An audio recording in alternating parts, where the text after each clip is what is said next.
Is this all you have? Oh, we can't eat any of this. We have diverticulitis.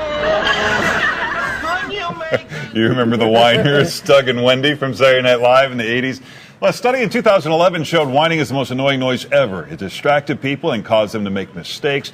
Experts say whining brings down the mood of everyone within earshot. It masks a deeper, more vulnerable emotion. Are you going to let me read any of these, Larry? Shut up. And keeps people stuck in their problem rather than working to identify a solution. I wonder why you gave me this line. A lot of whiners don't know that they whine, but experts say more whining isn't going to help. So what do we do? Here with ways on how to get to the root of the problem is David Cunningham, a communication expert with Landmark Education. Thanks for being here. Good morning.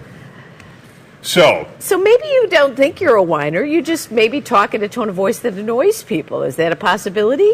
That's sure possible, but it works to pay attention to what is it you're actually saying.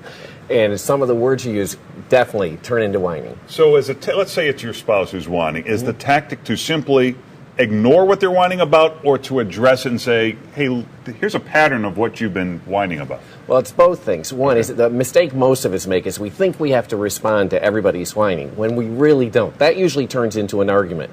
It works to be like a bullfighter. You know, a bullfighter doesn't fight the bull. You just step out of the way and let it go by.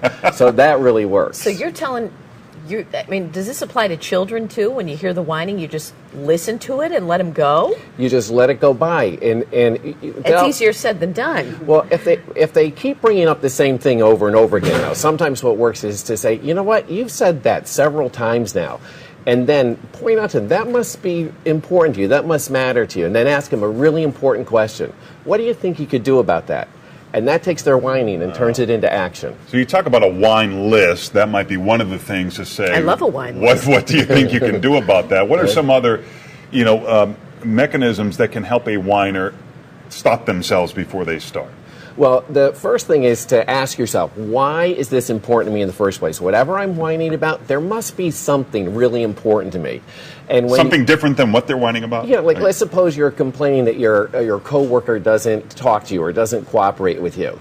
Then what must be important to you is teamwork or partnership.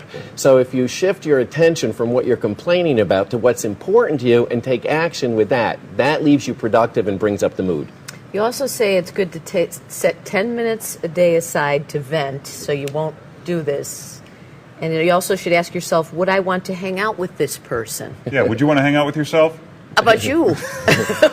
I'm forced to. Am I here by choice? Do you see? Do you see how he gets they're twisted? They make the So whining is more about just the tone of voice. It's what you're actually saying. It's what you're saying, right? And if you really need to, just say, good, give me 10 minutes to say everything. And then you tell the person, you don't have to respond, and I'm not blaming you, I just want you to listen.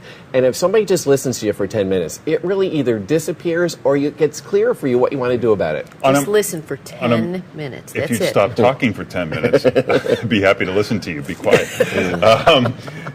On a more serious note, do you think that visiting with a psychologist is helpful for that kind of issue? Sometimes, if it's something that you just can't deal with yourself. But if you 1% of the quality of our life comes from the circumstances. 99% comes from how we react to them. Yes. And if we turn our whining into action, we really start winning in life. No whining, winning, Larry. No So whining, what he's saying winning. is, shut up and do your job. Just listen, I think is what he's saying. Listen. Could you stick around? Sure. You don't have to go back to Philadelphia No. anytime soon, do you? No.